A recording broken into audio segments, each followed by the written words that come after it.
ఒకవేళ మనం దేవునికి ఇష్టలుగా బ్రతకకపోతే ఇటువంటి నిర్ణయాలు తీసుకుంటాడు అని ఆలోచించినప్పుడు బైబిల్లో మరొక మాటని మనం ధ్యానిద్దాం. 1 కొరింథీయులకు రాసిన పత్రిక 10వ అధ్యాయము 5వ వచనాన్ని దయచేసి ఎవరైనా గట్టిగా చదవండి ప్రియులారా.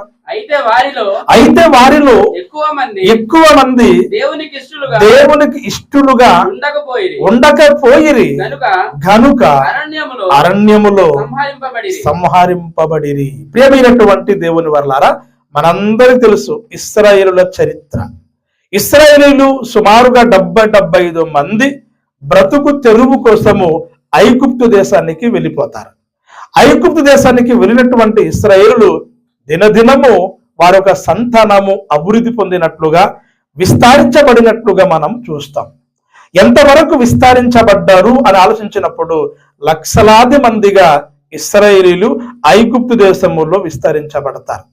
ఐగుప్తు దేశములో విస్తరించబడినటువంటి ఇశ్రాయేలీలు బానిస బ్రతుకుతూ ఉన్నారు.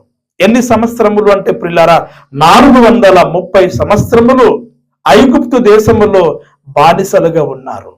అయితే వారి మొరని ఆలకించిన దేవుడు వారి మధ్య మోసని పుట్టించి ఒక నాయకుడుగా నిలబెట్టి లక్షలాది మంది ప్రజలను దేవుడు కనాను దేశములో, విశ్రాంతి దేశములో, వాగ్దాన భూమిలో నడిపిస్తూ ఉన్నాడు. అలా అరణ్యం గుండా నడిపిస్తున్నప్పుడు లక్షలాది మంది ఇశ్రాయేలీయులు దేవునికి ఇష్టలుగా ఉండలేకపోయారు. ఎవరికి చెప్పండి అమ్మా? దేవునికి ఇష్టలుగా ఉండలేకపోయారు.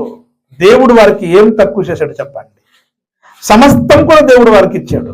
వారి బట్టలు మాసిపోలేదట, వారి ఒక చెప్పులు అరిగిపోలేదట, మన్న భోజనాన్ని కురిపించాడు దేవుడు, పూరలను రప్పించాడు, మంచి మాంసాహారమును తిన్నారు.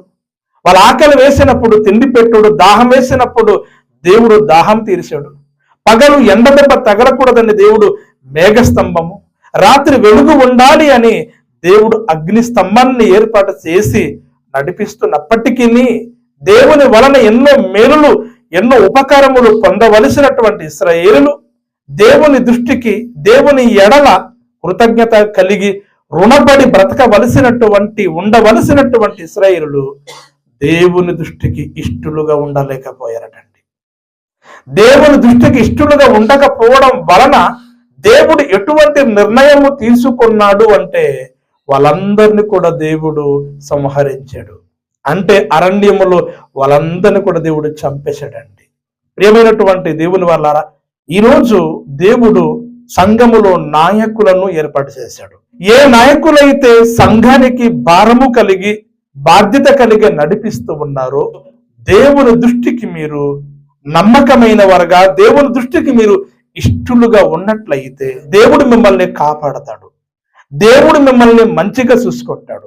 ఒకవేళ ఇష్టలుగా బ్రతకకపోతే దేవుడు కఠిన నిర్ణయం తీసుకుంటాడు, దేవుడు మనకు శపిస్తాడు, దేవుడు మనకు నాశనం చేస్తాడు అని ఈ వాక్యాన్ని బట్టి మనము అర్థం చేసుకోవాలి ప్రియుల. ఈ వాక్యం కేవలం వారికి మాత్రమే అనుకోకూడదు. యుగంతమందు బ్రతుకుతున్నటువంటి మనకు బుద్ధి కలగడానికి దేవుడు ఈ మాటల్ని వ్రాయించినట్లుగా దేవుని లేఖనాలు సెలవిస్తూ